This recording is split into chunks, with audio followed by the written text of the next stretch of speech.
14. 진리의 용사씨와 불굴씨.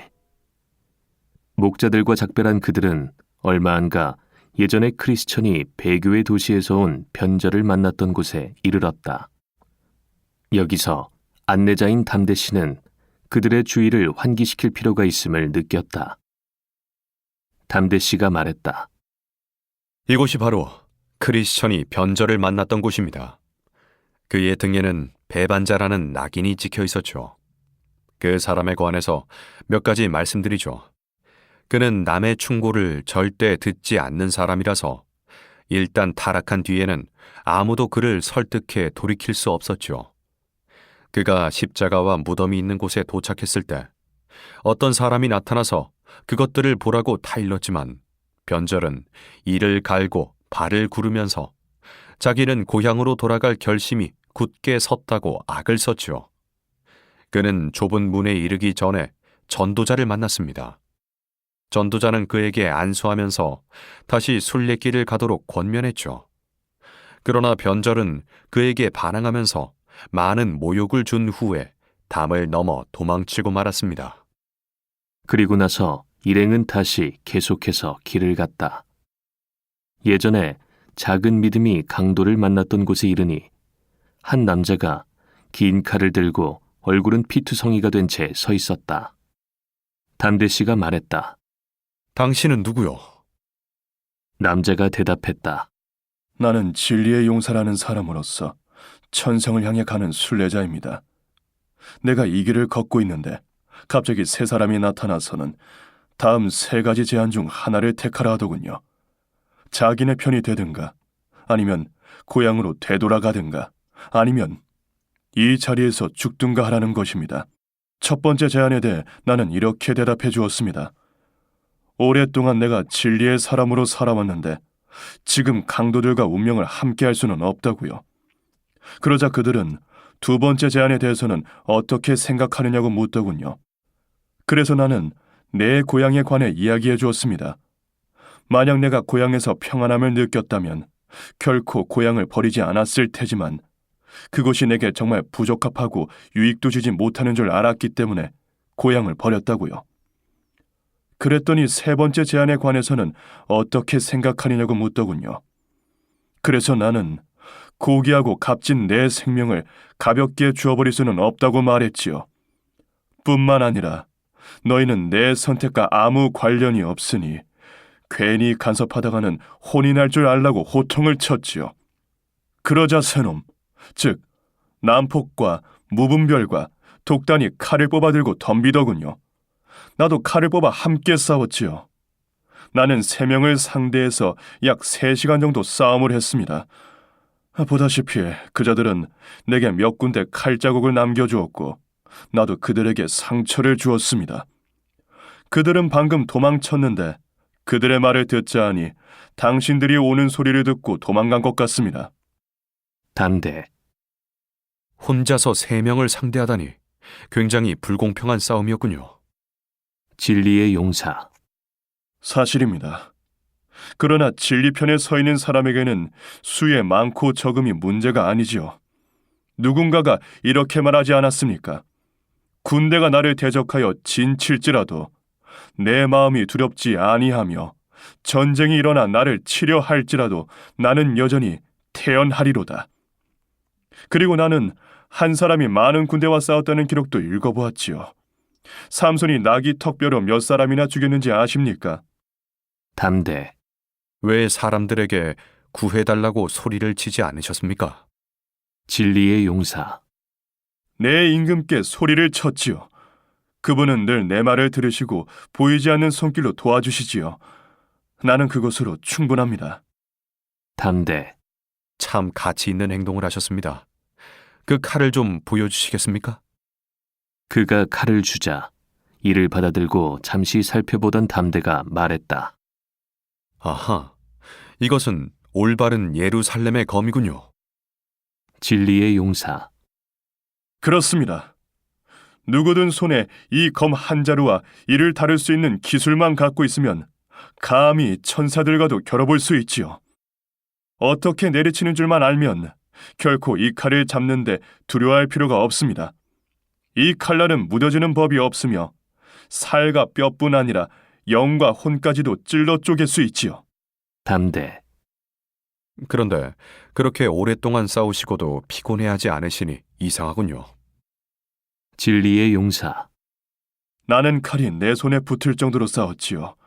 칼은 마치 내 팔에서 돋아난 몸의 일부처럼 느껴지고 피가 손가락을 통해 거기까지 흐르는 것 같아 피곤함도 모르고 용기 있게 싸웠습니다. 담대. 훌륭하십니다. 당신은 죄와 싸우되 피 흘리기까지 대항하셨군요. 이제 우리와 같이 거하면서 함께 출입합시다. 우리는 당신의 친구들입니다. 이에 일행은 그를 데려다가 상처를 씻겨주고 그들에게 있는 음식으로 그를 대접해 준 후에 함께 길을 떠났다. 길을 가는 도중에 담대 씨는 진리의 용사 씨가 수완가임을 깨닫고 그에게 여러 가지 질문을 하였다. 왜냐하면 그의 말이 연약한 자들에게 유익할 것으로 여겨졌기 때문이다. 담대. 당신은 어느 지방 출신입니까? 진리의 용사. 저는 흑암의 땅이란 곳에서 왔습니다. 저는 거기서 태어났으며 부모님은 아직 거기 계십니다. 담대. 흑암의 땅이라. 그 마을은 멸망의 도시와 같은 해변에 위치하고 있지 않습니까? 진리의 용사. 그렇습니다. 이제 제가 순례길을 떠나게 된 연유를 말씀드리지요. 어느 날 우리 마을에 진담이라는 사람이 와서는 멸망의 도시 출신인 크리스천이 행한 일, 곧 그가 처자를 버리고 순례자가 된 사실을 우리에게 알려주었습니다. 또한 그는 크리스천이 도중에 그를 저지하려고 나타낸 뱀을 죽인 일과 어떤 길을 거쳐 그가 목적한 곳에 도착하였는가를 확신 있게 알려주었습니다.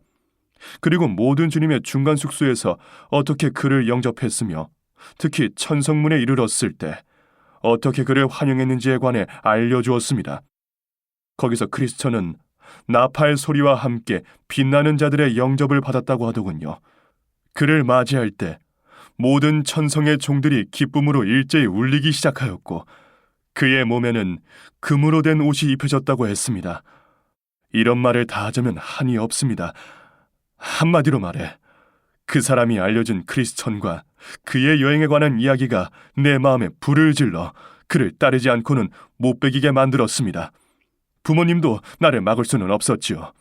그래서 저는 부모님을 떠나 이렇게 길을 걷게 된 것입니다. 담대. 당신은 좁은 문을 거쳐 오셨겠죠? 진리의 용사. 아무렴요. 그 문을 거쳐 들어오지 않으면 모든 게 허사라고 진담씨가 일러주셨으니까요. 이에 안내자가 크리스티아나에게 말했다. 보세요. 당신 남편의 순례길과 그것을 통해 얻은 축복의 소식이 원근 각처에 전파되고 있지 않습니까? 진리의 용사. 아니, 그럼 이분이 크리스천의 부인이십니까? 담대. 예, 그렇습니다. 그리고 이 네 젊은이들은 그의 아들들입니다. 진리의 용사. 그래요. 이들도 역시 순례길을 가는 겁니까? 담대. 물론이죠. 그들도 아버지의 뒤를 따르고 있습니다. 진리의 용사. 이거 정말 기쁜 일이군요. 착한 크리스천. 함께 떠나기를 거절하던 가족들이 자기들을 따라 천성문 앞에 온 것을 보면 그가 얼마나 기뻐할까요? 담대. 그에게 큰 위안이 될 것은 의심의 여지가 없죠. 거기서 자신의 처자를 보는 일은 자신이 천국에 들어간 일 다음으로 기쁠 것입니다. 진리의 용사. 그렇게 말씀하시니 당신께 한 가지 여쭤볼 게 있습니다. 어떤 이들은 우리가 천성에서 서로를 알아볼 수 있을지에 관해 의문을 제기하던데요. 담대.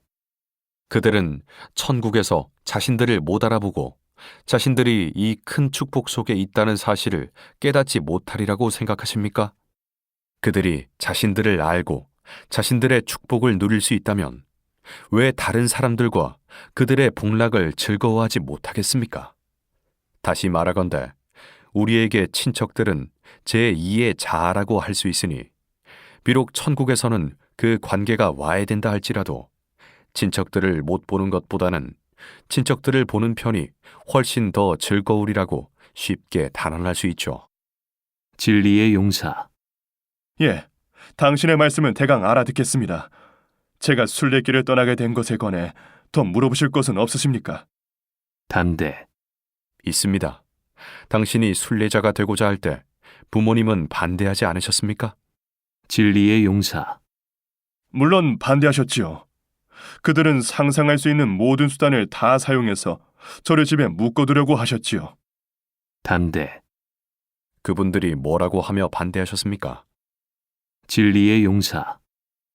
그분들은 순례 생활이 게으른 삶이라고 하셨어요. 그리고 만약 내가 나태함을 좋아하지 않는다면 결코 순례자가 되려 하지는 않을 거라고 말씀하셨습니다. 담대. 그 밖에 또 무슨 말씀을 하셨습니까? 진리의 용사. 예, 그리고 또 순례길은 위험한 길이라고 하시더군요. 순례자들의 길이 세상에서 제일 위험한 길이라고 하셨어요. 담대. 그 길에 어디가 위험한지 말씀하시던가요? 진리의 용사. 예, 여러 군데 지적하셨습니다. 담대. 예를 들면요. 진리의 용사. 부모님은 크리스천이 거의 질식해 죽을 뻔한 낙심의 늪에 관해 말씀하셨습니다. 그리고 좁은 문에 들어가려고 문을 두드리는 자들을 쏘려고 바알세불 성에서 대기하고 있는 궁수들에 관해서도 말씀하셨지요. 삼림과 어두운 산, 곤고산, 두 마리의 사자, 그리고 피 흘리는 자, 철퇴, 살선 등의 거인에 대해서도 말씀하셨습니다. 뿐만 아니라 겸손의 골짜기에는 고약한 마귀가 출몰하는데 하마터면 거기서 크리스천이 목숨을 잃을 뻔했다고 말씀하시더군요.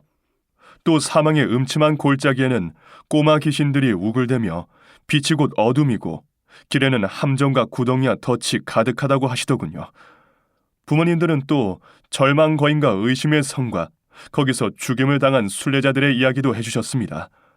또 내가 위험스러운 마법의 땅도 지나야 한다고 하시더군요. 그리고 마지막으로 다리 없는 강을 만나게 될 터인데 그 강은 저와 천성 사이를 가로막고 있다고 하시더군요.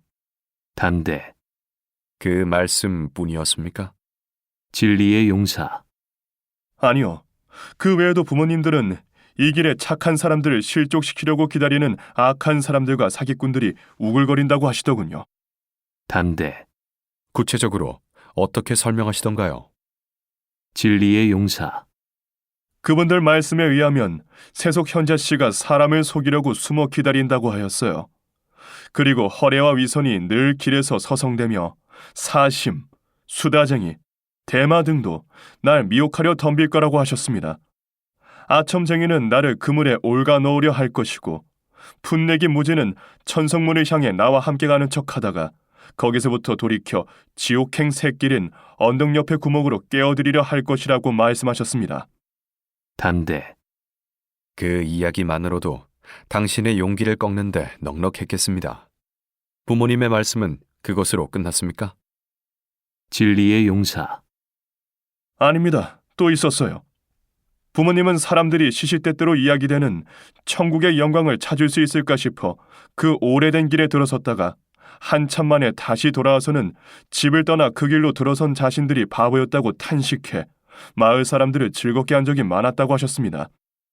부모님은 이런 사람들의 이름을 여러 명 지적하셨어요.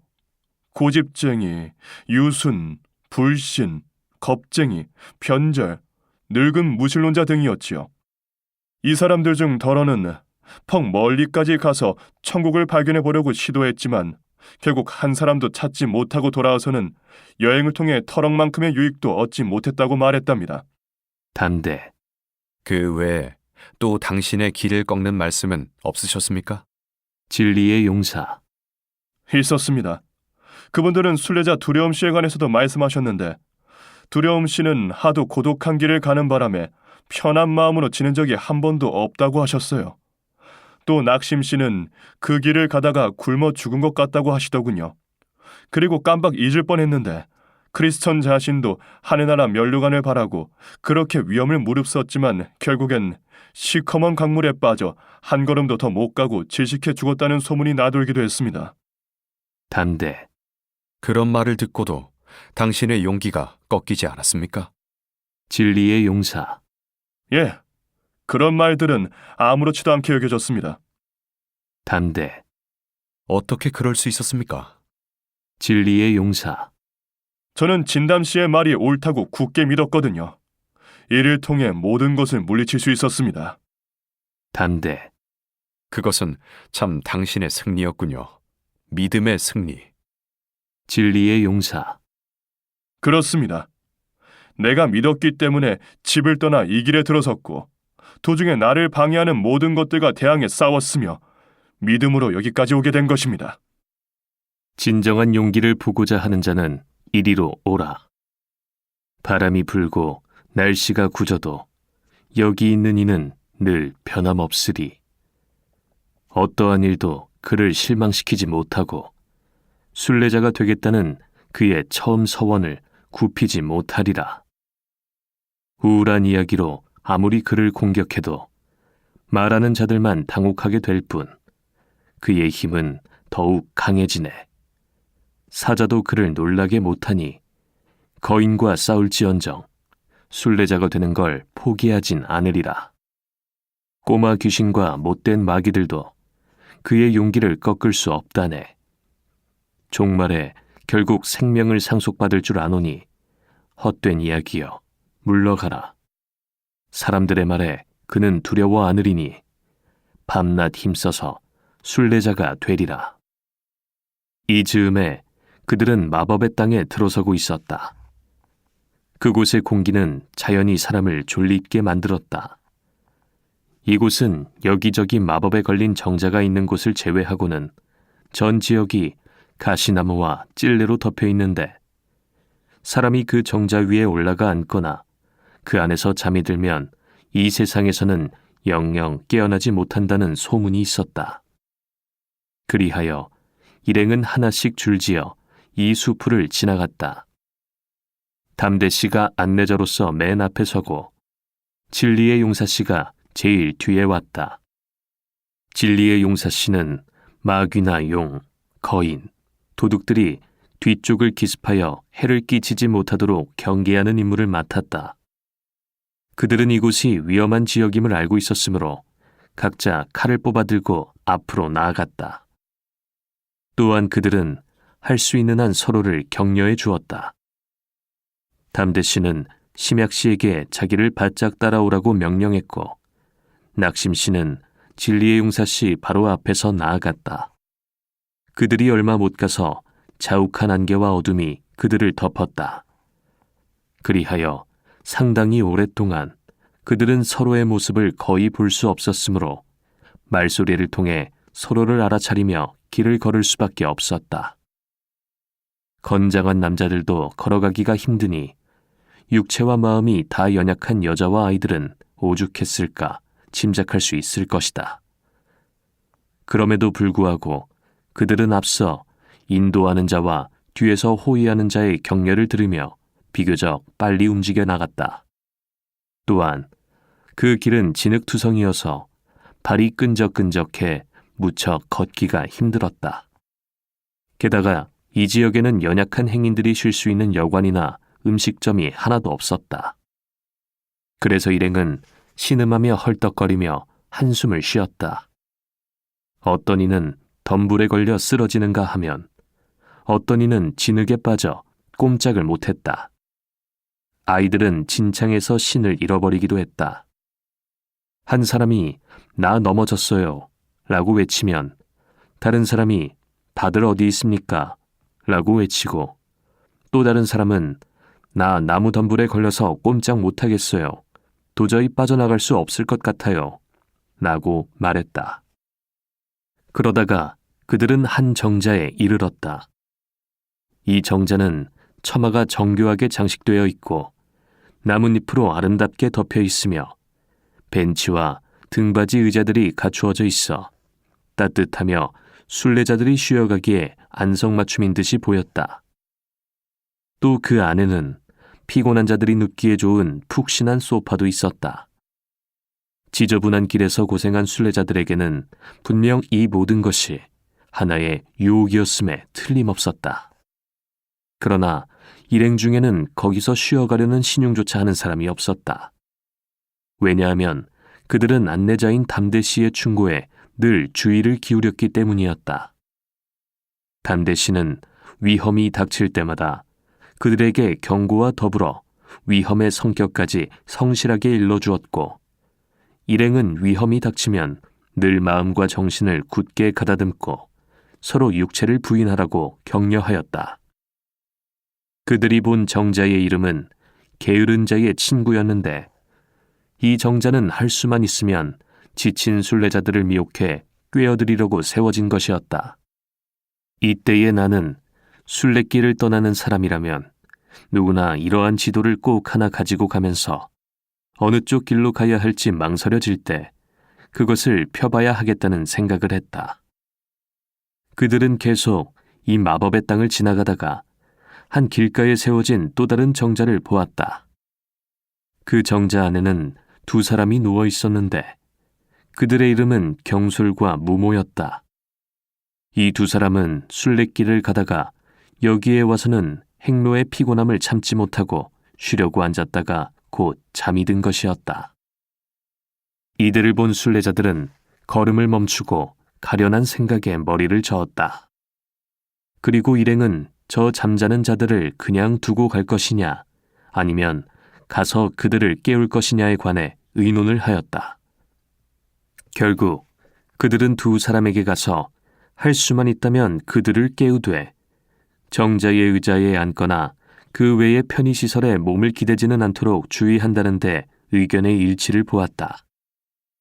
그리하여 그들은 정자 안에 들어가 두 사람의 이름을 부르며 말을 걸었지만 그들은 아무 대답도 하지 않았다. 안내자는 그들을 전부터 알고 있는 듯이 보였다. 이에 안내자는 그들의 몸을 흔들며 여러 방법으로 그들을 깨우려 하였다. 그러자 두 사람 중 하나가 말했다. 내게 돈이 생기면 갚아줄게. 이 말에 안내자는 머리를 저었다. 다시 또 다른 사람이 말했다. 칼을 쥐고 있을 힘이 있는 한 나는 끝까지 싸울 테다.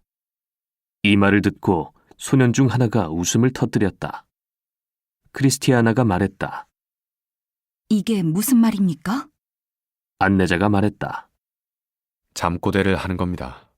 이 사람들은 당신이 아무리 때리든 찌르든 무슨 짓을 해도 이런 식으로 대답할 것입니다. 그들은 마치 예전에 바다 물결이 그를 때리는데도 갑판 위에서 잠을 자며 잠이 깨면 다시 술을 찾겠다고 말하던 사람과 같죠. 여러분도 아시다시피 사람들은 잠꼬대를 하면서 여러 가지 말들을 하지만 그 말들은 믿음이나 이성에 의해 나오는 말들이 아닙니다. 그들의 말에는 일관성이 없습니다. 순례길을 가는 것과 여기 앉아 쉬는 것 사이에 일관성이 없듯이 말입니다. 불행하게도 부주의한 사람들이 순례길을 가면 10중 8구는 이런 꼴을 당합니다. 왜냐하면 마법의 땅은 순례자들을 대적하는 자들의 마지막 피신처 중 하나이기 때문입니다. 보시다시피 이곳은 순례길의 거의 끝에 놓여 있지 않습니까? 그래서 이곳은 우리 원수들에게 더 유리한 곳입니다. 왜냐하면 원수들이 보기에 이 바보들이 오랫동안 길을 걸어왔으니 지쳐서 앉아 쉬고 싶겠지. 여행이 거의 끝났으니 정신 상태가 해이해지겠지 하고 여겨지기 때문입니다. 그래서 이 마법의 땅은 순례 경주의 종착점인 뷸라의 땅에 아주 가까이 위치해 있는 것입니다. 그러므로 순례자들은 각각 자기 자신을 돌아보아 여기 잠들어 있는 사람들처럼 아무도 깨울 수 없는 잠에 빠지지 않도록 주의해야 합니다. 이에 순례자들은 몸을 떨며 계속 길을 가기를 구하였다. 그리고 나머지 길을 조금 밝게 갈 수 있도록 안내자에게 등불을 켜달라고 부탁하였다. 안내자가 불을 켜자 그들은 아직 지독한 어둠이 사방에 깔려 있었지만 등불의 도움을 받아가며 앞으로 나아갈 수 있었다.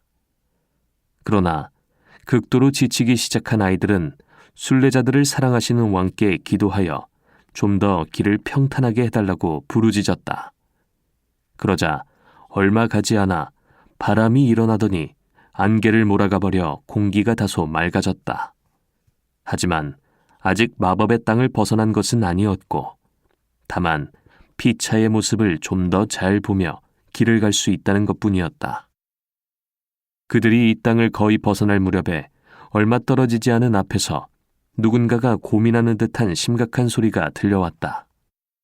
그리하여 그들이 주의 깊게 살피며 나아가 보니 예상대로 한 사람이 무릎을 꿇고 손과 눈은 위로 향한 채 말을 하고 있었는데 그 말은 하늘 위에 계신 분께 하는 것 같았다.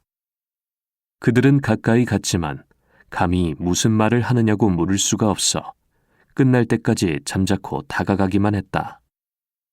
그 사람은 말을 마치자 곧 일어나 천성을 향해 달려가기 시작했다. 그러자 담대 씨가 그를 불러 말했다. 여보시오, 친구. 보아하니 천성을 향해 가시는 모양인데 그렇다면 우리 동행하기로 합시다. 이 말에 그 사람은 곧 걸음을 멈추었다. 일행이 그에게 다가갔을 때 정직 씨가 그를 보고 말했다. 이 사람은 내가 아는 분이군요. 이에 진리의 용사 씨가 말했다. 그래요? 누군데요? 정직. 내 고향에 살던 사람인데 이름은 불굴입니다. 그는 참으로 곧고 착한 순례자지요. 그들이 서로 가까이 대하게 되자 불굴 씨가 정직 노인에게 말했다. 어허, 정직 아저씨 아니십니까? 정직. 그렇소, 바로 나요. 당신도 틀림없는 불굴씨구려. 불굴. 이 길에서 아저씨를 만나다니 얼마나 기쁜지 모르겠습니다. 정직. 당신이 무릎을 꿇고 있는 것을 보고 나도 참 기뻤소. 이 말에 불굴 씨는 얼굴을 붉히며 말했다. 아니, 그것을 보셨습니까? 정직. 예, 보았습니다. 그 모습을 볼 때 나는 진심으로 기뻤소. 불굴. 그걸 보고 무슨 생각을 하셨습니까? 정직. 생각이라. 내가 무슨 생각을 했을 것 같소? 길에서 정직한 사람을 하나 만났으니 우리와 동행이 될 수 있겠구나 하고 생각했지요. 불굴. 아저씨 생각이 오산이 아니라면 저도 참 좋겠습니다. 그러나 제가 아저씨 생각처럼 그렇게 좋은 사람이 못 된다면 저는 혼자서 모든 것을 감당해 나가야 합니다. 정직. 그게 사실이요. 하지만 당신의 경외심으로 보아 순례자들의 왕자님과 당신 영혼 사이의 관계가 올바르다는 것이 확실합니다. 항상 경외하는 자는 복되리라. 진리의 용사. 그런데 형제여, 무슨 일로 그렇게 무릎을 꿇고 있었는지 연유를 말씀해 주실 수 있겠습니까? 당신에게 특별한 자비가 내려서 그런 것입니까? 아니면 다른 이유가 있습니까? 불굴. 당신도 아시다시피 우리는 지금 마법의 땅에 들어와 있습니다. 저는 혼자 걸어오면서 이 길이 얼마나 위험한 길이며 여기까지 왔다가 끝내 죽임을 당해 목적지에 가지 못한 순례자들이 얼마나 많은가를 곰곰 생각하고 있었습니다. 또한 저는 이곳에서 죽는 사람들의 죽음의 방식에 관해서도 생각하였습니다. 여기서 죽는 사람들은 난폭한 방식으로 죽음을 맞지 않으며 슬픔을 느낄 사이도 없습니다. 왜냐하면 그들은 멸망과 즐거움을 갖고 잠을 자는 가운데 죽음의 여행을 떠나게 되기 때문이죠. 죽음이라는 질병의 뜻에 순순히 따르는 것이죠. 이때 정직 씨가 그의 말을 가로막으며 말했다. 당신도 정자에서 잠들어 있는 두 사람을 보았습니까? 불굴. 예, 저도 경솔과 무모가 거기 누워있는 것을 보았습니다. 제가 알기에 그들 두 사람은 몸이 썩을 때까지 누워있을 거예요. 그건 그렇고 제 이야기를 계속하도록 하겠습니다. 이미 말씀드린 대로 제가 생각에 빠져 걷고 있노라니 옷을 잘 차려입은 한 나이든 여인이 다가오더니 제게 세 가지를 주마고 제의하더군요. 그 세 가지란 그녀의 몸과 돈주머니와 침대였습니다. 사실 저는 무척 졸립고 피곤한 상태였습니다. 또 부엉이 새끼처럼 빈털털이었지요. 이 사실을 그 마녀가 알고 있었던 것 같아요. 저는 한두 번 그녀의 제안을 거절했지만 그녀는 내 거절을 모르는 척하며 미소를 짓더군요. 그 다음에 저는 화를 냈지만 그녀는 전혀 개의치 않았습니다. 그녀는 다시 제안을 하면서 말했습니다. 만약 내가 그녀에게 복종한다면 나를 위대하고 행복하게 만들어주겠다고요. 자기는 세상의 여주인이라고 하면서 인간의 행복은 자기 손에 달렸다고 말하더군요. 그때 저는 그녀의 이름을 물었지요. 그랬더니 자기 이름은 물거품 마님이라고 했어요. 이 말에 저는 더욱 그녀를 멀리했지만 여자는 계속 따라오며 저를 유혹했어요. 그래서 당신들이 보셨다시피 저는 무릎을 꿇고 손을 쳐들어 임금님께 도와달라고 외치면서 기도를 했지요. 그러자 여인은 당신들이 오기 직전에 떠나고 말았습니다. 그래서 저는 계속하여 이 큰 구원에 대한 감사의 기도를 올렸지요. 저는 그녀가 나에게 유익을 끼치려는 것이 아니라 나의 여행을 중지시키려는 의도인 줄 굳게 믿었기 때문입니다. 정직. 의심의 여지 없이 그녀는 나쁜 의도를 갖고 있었음이 분명합니다. 그런데 당신 이야기를 듣고 보니 나도 그녀를 보았거다, 아니면 이야기로 읽은 적이 있는 것 같군요. 불굴. 아마 보기도 하고 읽기도 하셨을 겁니다. 정직. 물거품만입니다. 그 여자 혹시 키가 크고 아주 유ем하게 생기지 않았습니까? 얼굴은 약간 거무스름하고요. 불굴. 맞았습니다. 바로 그렇게 생긴 여자였어요. 정직. 말을 정산유수처럼 잘하고 말끝마다 미소를 흘리지요. 불굴. 역시 맞습니다. 꼭 그렇게 행하더군요. 정직. 또 그녀가 옆구리에 큰 돈주머니를 차고 있지 않습니까? 그리고 마치 돈을 만지는 것이 큰 즐거움인 양 자주 주머니에 손을 넣어 만지작거리지 않던가요? 불굴. 맞습니다. 그녀를 지금 보면서 말씀하시더라도 그 이상 잘 묘사하실 수는 없을 것입니다. 정직. 그렇다면 그녀의 그림을 그린 이가 훌륭한 화가요. 그녀의 이야기를 쓴 사람이 여실히 잘 썼다고 할 수 있군요. 담대. 그 여자는 마녀입니다. 이 지역이 마술에 걸려 있는 것도 그녀의 마법 때문입니다. 그러므로 누구든 그녀의 무릎을 베고 눕는 자는 단두대의 도끼날 밑에 눕는 것과 같고, 그녀의 아름다움에 한눈을 파는 자는 하나님의 원수로 간주될 것입니다. 순례자의 원수들을 화려한 모습으로 꾸며주는 자도 그녀이고, 많은 순례자들을 중도에서 실족시킨 것도 그녀입니다. 또 그녀는 험담하고 다니기를 굉장히 좋아합니다. 그래서 그녀와 그 딸들은 항상 순례자들의 뒤를 바짝 따르면서 이 세상의 생활이 그 어떤 곳의 생활보다 더 훌륭하고 좋다고 선전해대죠. 그리고 그녀는 뻔뻔스럽고 점잖지 못한 여자라서 아무 남자하고나 이야기를 한답니다. 가난한 순례자들은 경멸하고 비웃으면서도 부자들은 항상 존대하죠.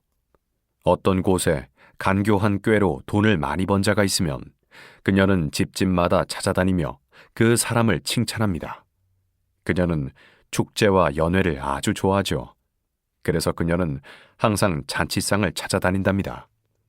어떤 지방에서는 그녀가 여신이라는 소문이 퍼져 그녀를 숭배한다는 사람들도 몇 명 있었죠.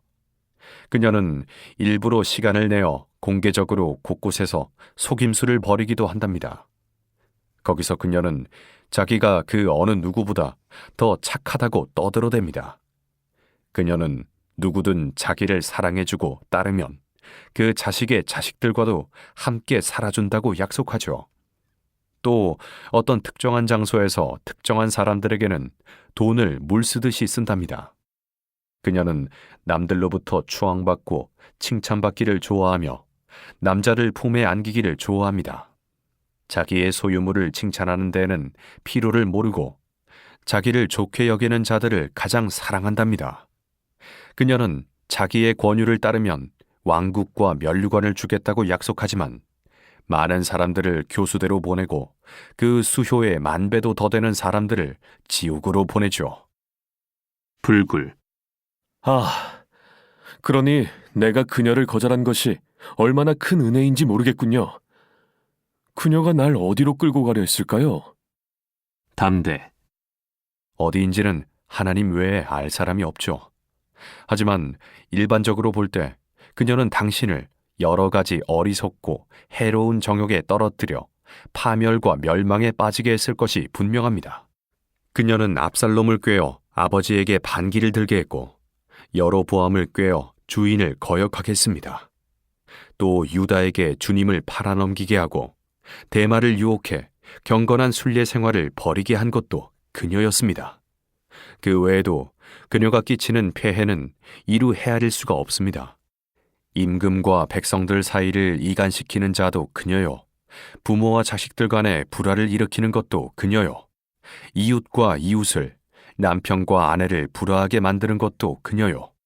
한 인간 속에서 육체와 정신을 이간시키는 자도 그녀입니다. 그러니 착한 불굴 선생님, 당신은 당신의 이름대로 살아서 모든 일을 마친 다음에 굳게 서시길 바랍니다. 이 대화를 듣는 순례자들은 두려움과 기쁨으로 범벅이 되었다.